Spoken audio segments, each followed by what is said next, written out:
dignified and respectful sending off that we possibly could. And we were very, very aware of the media interest and obviously the public interest, and we hoped, and I suppose we hoped and we prayed that people would just allow this to be a dignified affair and have respect for Stephen. And the respect that was shown was phenomenal. To see Sheriff Street and Seville Place lined up with people on both sides of the road throwing roses, for Stephen. Honestly, it was one of the most amazing things I've ever seen in my life. How difficult was the eulogy when you had to stand up on the altar as 4 men when previously you've always been 5? The lads took reins on that one. I couldn't speak, I think one of my strengths in many cases is being there for the fellas, and I knew if I attempted to open my mouth about Steve in front of all his loved ones, it would have been impossible for me to do so. The boys it was throughout the whole week really, we were putting the eulogy together, and we wanted it to be sincere obviously, but more to the point, as Steve was a very, very joyful character, and we wanted to bring a lot of his personality into it. I know there's a lot more we could have put in there, but people wouldn't understand because of our let's call it the little life we lived and our own language as a band. Invented sense of humour. And it was very in-house. Many of the things which Theo obviously would give out to the rest of the world, that only the rest of us knew what he was talking about, and that kind of stuff. His humour was quite incredible that way. So we tried to, just get it together where people understood his personality, his humour, and obviously his mother and father, how they would have known him, and his brothers and sisters and stuff, and the Steve they remember and that. And it went down incredibly well. I couldn't believe how strong the lads were. Rose singing, the whole thing about it was you could feel the energy as you stood up there, looking out onto his friends, his family and his loved ones, and you could just feel that they were all there helping you. I don't know how to explain that, but just helping the fellas to deliver what they had to deliver, and it was received amazingly. I know outside the church and stuff, again you could hear a pin drop. People, their respect for what the lads were saying about Steve was really incredible. It really, really was. What was it like the night before the funeral? Did you manage to have a smile and tell some stories inside the church? Yeah, we had as Dusty was saying, we were with Margaret on the Wednesday, and she said to us she didn't want him on his own in the church. So without hesitating, the 4 of us said, "Don't worry about that, he's not going to be, we're going to be with him." And the 4 of us decided to stay with him on the Friday night in the church, and it was,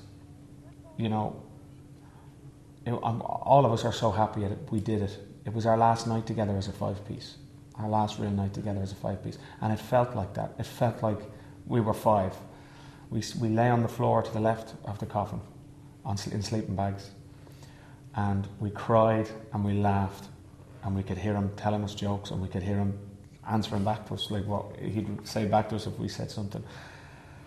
And we didn't get much sleep, a little bit, but that's not what it was about. It was just about spending time with Theo, and we knew Theo well. He didn't like the dark, he didn't like being on his own, and he liked the party, and we didn't have a party, but we had a nice we had a little nice time together. Yeah, we had a little bit of the 5 of us, we toasted and had a drink with him, and I guess we said it was our way of saying goodbye.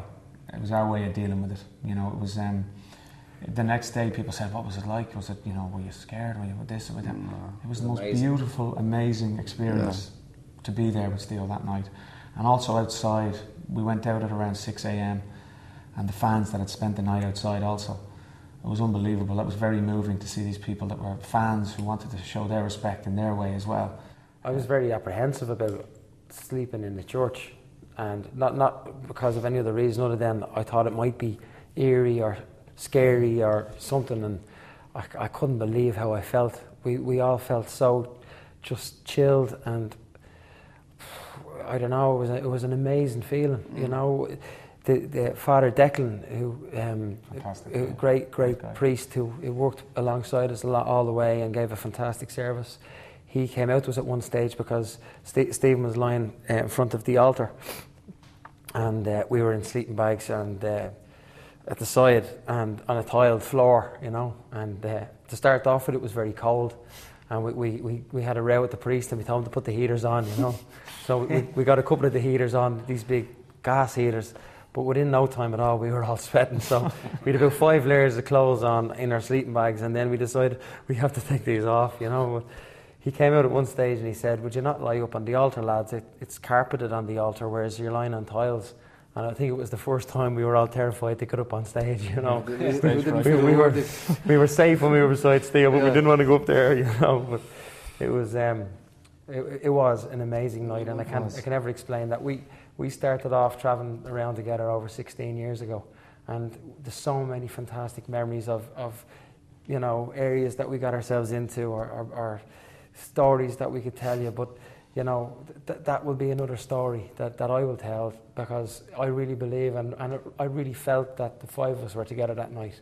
And thank God we did it, because it gave us great strength the next day. Great strength. You know, the next day was to be the most difficult day of all.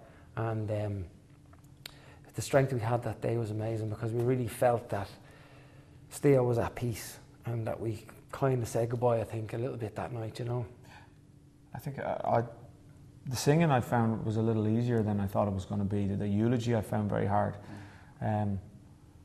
But the music I found some sort of solace in, because I could hear Stephen doing, you know, especially within this life, which Steve and I would sing all the time together in the dressing room or whatever, in the car. It was one of those songs I'd start singing, and he'd always do those most amazing harmonies that, I mean, the man's talent to grab harmonies and do what he did with them was incredible. And he'd always do them, and I could hear him sing through the song with me, and that gave me comfort in singing.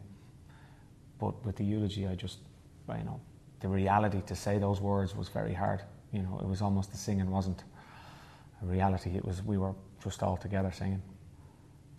How hurtful was some of the newspaper speculation in the first few days? Well, I mean, to be honest with you, it's not something that we want to comment on too much.